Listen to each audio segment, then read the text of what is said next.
I do think that one of the things we need to keep thinking and working and legislating around is how do we make Xi Jinping's morning ritual, not today, not this week, not this month, and having a common approach to pre-signaling about the price that will be imposed on China, China's leadership, China's economy in exchange for their activities against Taiwan helps deter. Senator Risch in particular, but a number of other colleagues felt that if we had been more active and clear and aggressive in signaling to Putin the price he would pay for invading Ukraine, we might have deterred Putin's invasion of Ukraine or full spectrum, large-scale invasion since he initially invaded in 2014. What's your assessment of what scale and coordination of signaling around price would actually be most effective? It's a great question. I actually think that some of the research that Bonnie Lin has done at CSIS on gray zone responses is super helpful here. The longer that you delay a response to gray zone aggression, you have to have a more outsized response to reestablish sort of a deterrent baseline. I think, as I sort of think about the PRC, I agree with Dr. Ratner. We're talking about a particularly risk-averse regime that is usually inward focused, and I think very cognizant in their own discourse about their own limitations and weaknesses.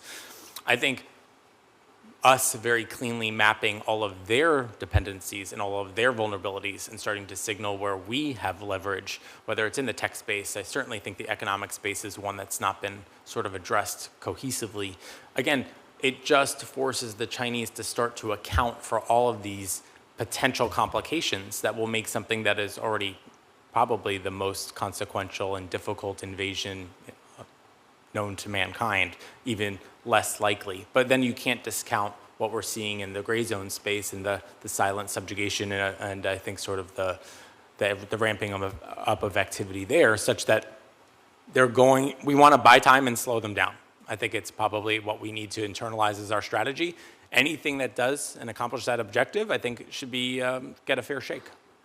Mr. Powell, last month, the PRC announced a new national nature preserve at the Scarborough Shoal that would create a protected area around a whole coral reef ecosystem. Philippine officials have called this another PRC land grab. Could you just briefly walk through the impact of this designation and how it relates to a broader pattern of lawfare tactics designed, again, below the threshold of military aggression to expand PRC control in the South China Sea? Yes, Senator Coons, this is a great question. And I think, as most of us know, the PRC campaign for Scarborough Shoal really began in 2012 when it basically took effective control of access to Scarborough Shoal. And then last year, actually, early in the year, what we saw was kind of a remarkable sequence of events. There was an expansion of Chinese paramilitary activity, and I classify China Coast Guard and Maritime Militia as a paramilitary force, in part because I think it's very important for us to realize that we don't have a paramilitary force, which is part of why we don't have a good response to these assets. So they began to deny Philippine access in a much more aggressive way early last year. They also sent in a scientific expedition to take a look at the condition of the shoal, and two things happened. One is that they immediately banned their giant clam harvesting fleet, which all disappeared around June of last year, indicating that they probably found out that giant clam harvesting, which is extraordinarily destructive, had done great damage to the shoal. And second, they issued a report that said the condition of the shoal is great. So we then saw they also established straight baselines around the shoal, essentially marking it out as territory. And so this establishment of a nature preserve is sort of an environmental overlay onto that, essentially land grab at this point. So we can see all of these things working together: the establishment of effective control, the lawfare, the administrative control, all of these things, and the denial of Philippine access. And in fact, Senator, I will also say that the collision that we observed in August was in part a result of this establishment of effective control, because the Philippine ship that got in close to the shoal, I think got in a lot closer than China expected, which was what drew in the destroyer, which almost caused that mutual defense treaty triggering event that we all fear. So it's part of a larger campaign. And one last thing, just on top of what Mr. Singleton has said about Taiwan and what we've all been talking about, because I've been looking at this in the South China Sea so long, I don't actually expect to see a large-scale quarantine or blockade or anything like that. I'd be more afraid of what would start happening if all of a sudden China announced that it was going to enact a new safety regime for LNG ships inbound to Taiwan and begin to say turn around one and then maybe another one. And again, that would be much more in line with the ICAD kind of campaign that they've been waging. I agree with you that, look, we need to plan for and prepare for the possibility of a full-scale invasion of Taiwan, but doctrine, history, preparedness, risk aversion strongly suggests that they're much more likely to engage in the kind of creeping, steady, aggressive behavior that you were just describing, and that allows them to assert sovereignty over a greater and greater area of the region. A last question, if I might. Dr. Ratner, you've talked about how past U.S. policy has been overly reactive to PRC actions.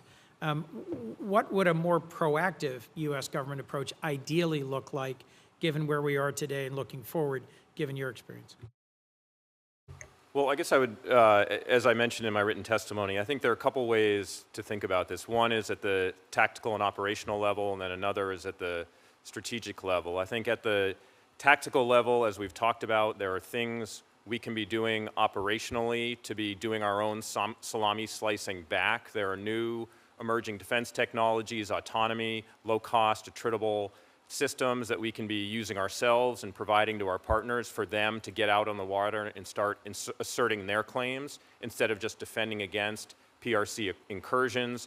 There are things we can be doing on the development and assistance front to try to get ahead of the very likely forms of political influence operations, cyber intrusions that we know the PRC is conducting.